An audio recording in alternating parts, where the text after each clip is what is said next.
First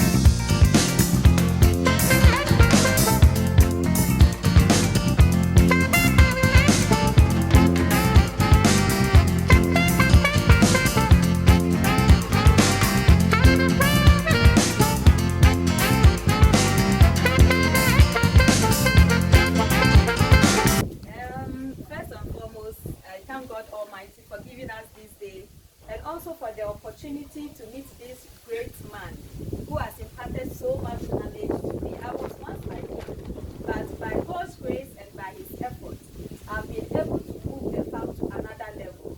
I think I was in the business for like 3 years without making any profit. I was just going up and down. I didn't have any knowledge at all. But since 2019 to date, I can say that I do most of the things by myself. I don't call anybody for assistance. All the knowledge I have found, I've been able to build upon it. It has broadened my mind. It has helped me to expose me to so many things. As I said some time ago, initially when I started for the first 3 years, I was inviting veterinary officers almost every time to my farm, be it injection, castration, mention it. But for 3 years, no single veterinary officer has stepped foot here. These 2 years, and my pigs are doing very well. They are doing excellent. If I tell you how healthy my pigs looks like, you'll be amazed. And one thing about these veterinary officers is that most of the time they don't even have ideas. When you call them and they come, they don't even know what to do. All they do is they just charge you and then they will tell you, you monitor it for 2 days and let's see what will happen. That tells you that he doesn't even know what to do. But by God's grace and with the help of Mr. Yemi, I'm able to administer vaccines to them. And then anytime I'm in need, I just call on him. And he tells me, I tell him what I'm facing. He tells me, buy this, buy that. And then I just read the instruction and know the dosage that. And then I will tell you, for 3 years, I haven't had any issues of pigs dying and then having trouble running after veterinary officers. No. So this program is very good. If you are a farmer out there, I encourage you that next time Pristine Integrated Pig Farm Seminar comes up again, try and join so that you acquire more knowledge and do things yourself without throwing money away to people who do not even have enough knowledge about it. This is Escaris Farms. You will very soon move in there and you will see things for yourself. Fantastic. Welcome to Escaris Farm. And the first thing we normally do, before we even start, which I'm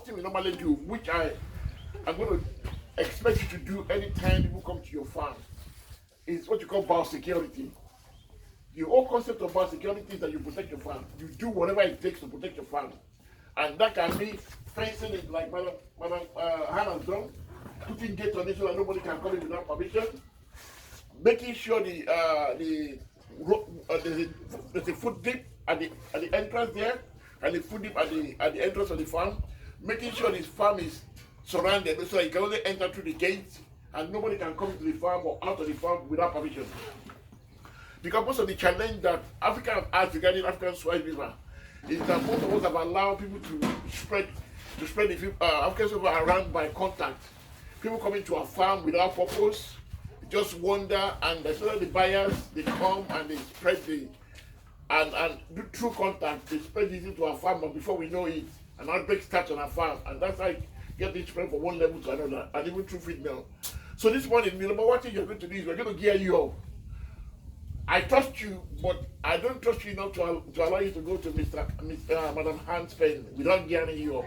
So I'm going to give you clothes to wear, so that I can be sure that all of you, if I've been to your farm, you're not going to contaminate.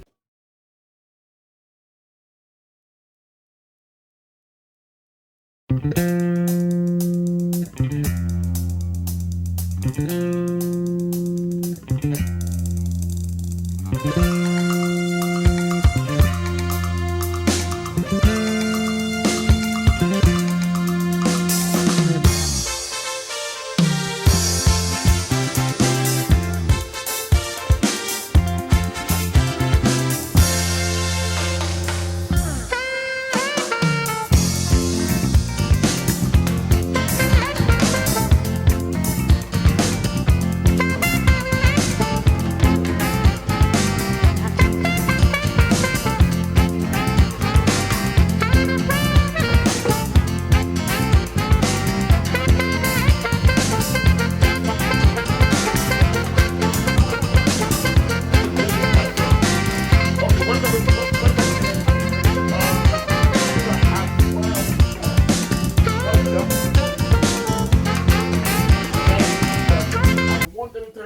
are visiting your farm to remember this day.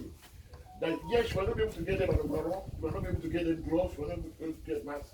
But what you want to do is that you want to make sure they don't bring disease to your farm. There are two areas which is very important when it comes to people coming to your farm, and that is their hand and their foot. Those two places are where they could have stepped on something or touched another pig. Their clothes is actually involved, but they might not be able to do a lot about it. But their hands and their legs. So if you don't have to have all these, but for training purposes, I'm doing it because I want to make sure that it stays how important. If I can do all of this to protect you from going to Madam Anfan, if you're not wearing that for all your people, you can know that at least make sure there is a place where they're going to wash their hands and they put their food so that they will not bring anything to your farm. Especially the people that are coming to buy pig from you. Because normally you should not be allowing anybody to come in and out of your farm for any reason, because you are not a zookeeper. Because actually, human being presence on the pen, like our presence on the farm, they're going to disturb the pig a little bit. And that's why the trainer always try to make the practical training very short, sharp, and straight to the point. Because in the wild, pigs are not used to human beings. So anytime they see human being, anytime they see anything bigger, I told you they are prey in the wild. Anytime they see anything bigger, they thought, can they kill them? If they see anything smaller, they will kill it.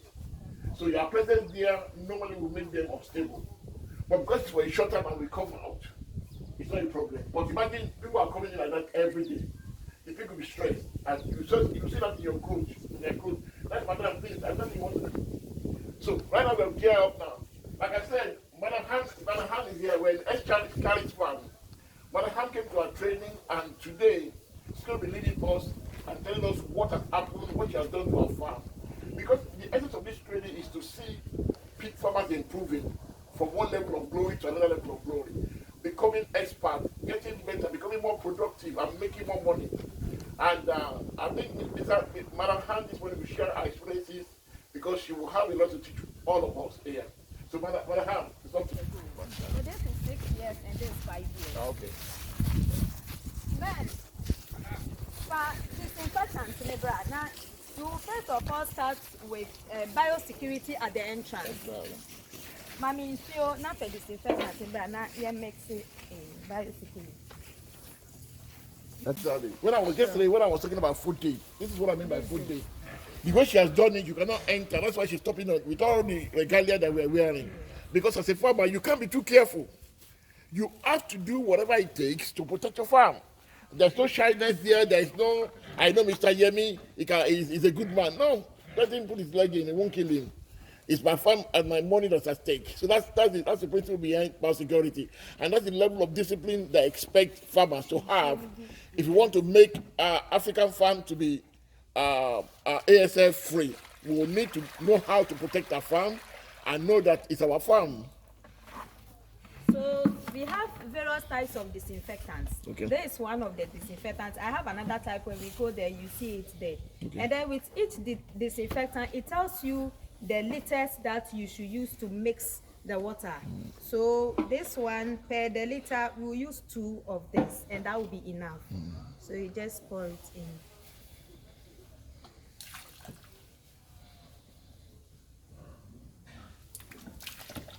So you mix it. I'm in the foot, so I can use my foot to mix it thoroughly nicely. Exactly. Yeah. So before you allow anybody into your farm, you allow them to put on boots, and then they step into it before. And this will aid a wheelbarrow. Fantastic. So that when you want to bring feed into it, Exactly. you use this one, and then the wheelbarrow can. Actually, that's a very, very interesting concept, because normally, most of the farms, we don't normally remember, we don't make it staff friendly. So what we do is that we'll do the food deep, but we forget the staff that they need to be carrying the food in and out every day. With this concept, they can move in and out with less stress. And that's very important. I always say to people that make things foolproof for your staff, so that make sure they can't say they can't do it. Make it easy. And some of the techniques I'm going to be telling you today about how to maximize, how to design, how to do your thing in such a way that your staff do less work. In terms of managing your clinic, I'm going to talk about it immediately going. So please, let's step in before we all go in.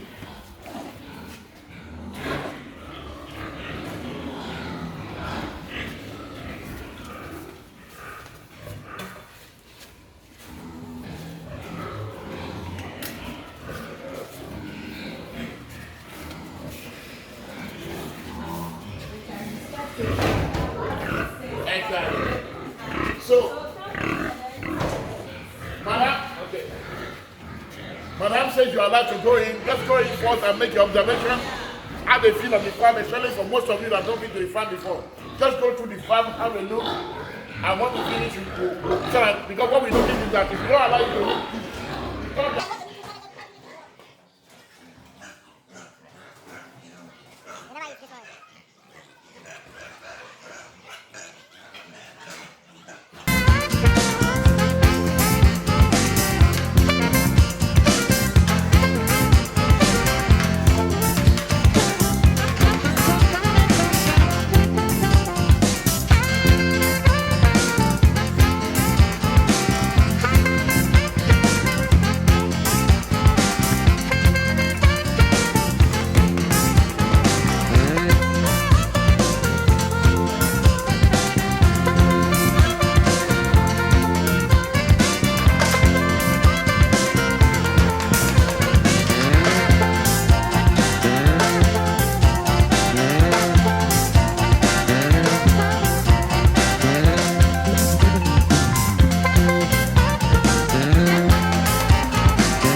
So that concept is very, very important.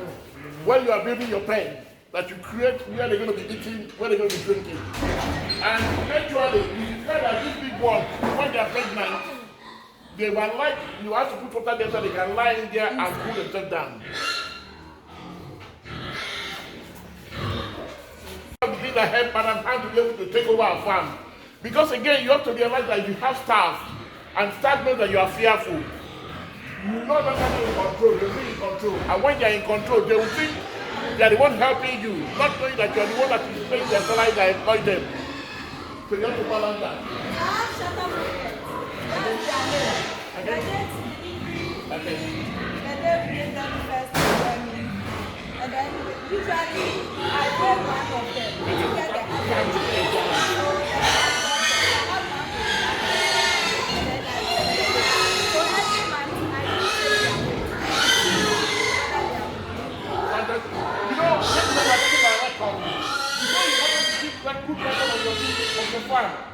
I used to not man, but I have this case of celebrity. If I use of celebrity, I will not have a celebrity in Nigeria. What if you celebrity don't go that way? What you have is that you can identify them.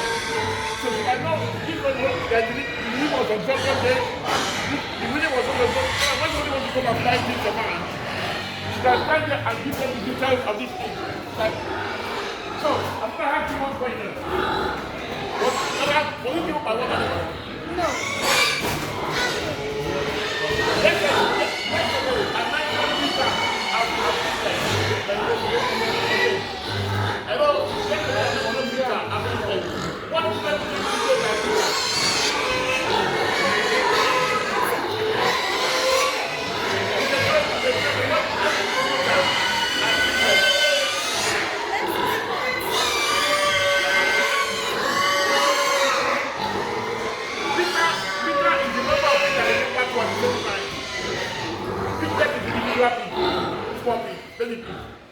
So liter, so when you go to a farm, Madam, what's the average liter size? Madam, what's the average liter size?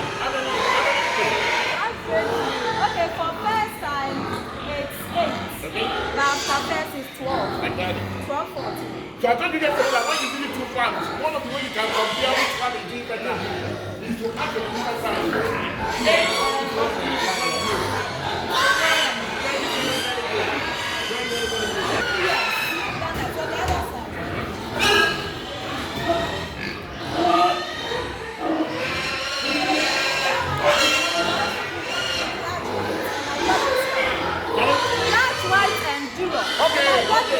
this color. Yeah, so it's a beautiful color. They like it a lot in Nigeria. Yes. They like it a lot.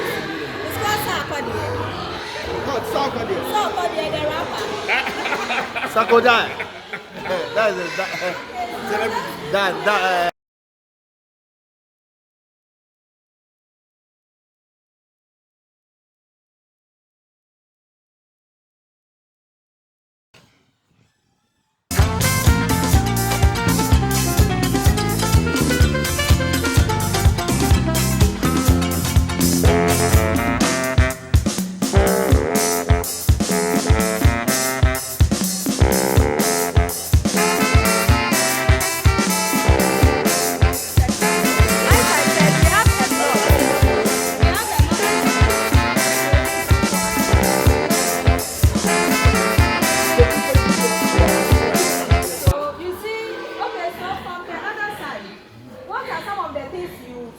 compared to this place. Somebody say something. Okay. Yes, what again? in that case, the wall It's taller than this. That's a good one. Okay. Because the pen are bigger. The pen are- So which one is better than the other? This one is better than the other one. Definitely. So that was the mistake. You know, we had more of blocks there. So the space for nets, which will provide more ventilation, was less. That's why when we got there, most of us were sweating. But when we got here, we saw the sweat let's go in that this more empty.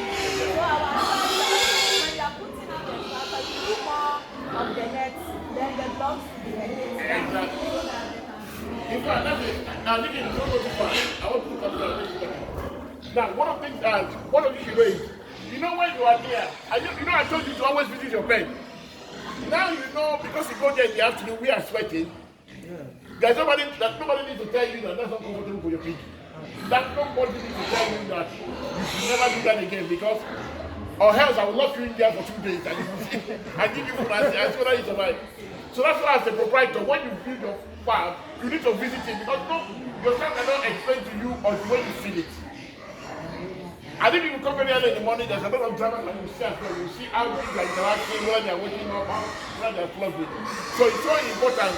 It's so important that when as an owner you go to the farm and say, okay, now Tony, you have a question. You have a question. I asked her why she did this. Like, you know, it looks quite high. So she's trying to explain the reason why she did it. Okay, please go down a little bit.